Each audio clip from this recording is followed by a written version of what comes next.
Hello everyone, welcome back to my new shorts. হ্যাঁ, এটা কিন্তু একদম নিউ ব্লগ।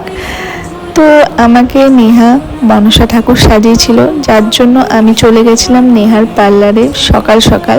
আর গিয়ে দেখলাম যে ব্যাকগ্রাউন্ড এখনও অবধি কমপ্লিট হয়নি, কমপ্লিট করছে। তো এখানে দুপুরের লাঞ্চটা আমরা করেই নিয়েছিলাম। তারপরে কিন্তু ফাইনালি অনেক লেট হয়ে গেছিলো, প্রায় আমি 2টোর সময় মেকআপে বসেছিলাম। আর এখানে নেহা দেখতেই পাচ্ছ আমাকে রেডি করে দিচ্ছে। আর শাড়িটা বেশ সুন্দর কালার ছিল, আর জুয়েলারি তো ওয়াও ছিল। দেখতে পাচ্ছ গলার হারটা কত সুন্দর।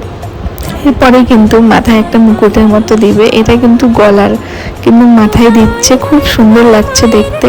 তো ফাইনালি দেখো, এখানে আমি ভিডিও করছিলাম যে আমি ফাইনালি রেডি হয়ে গেছি। তোমরা আমাকে বলতেই পারো যে আমি কেমন লাগছি দেখতে।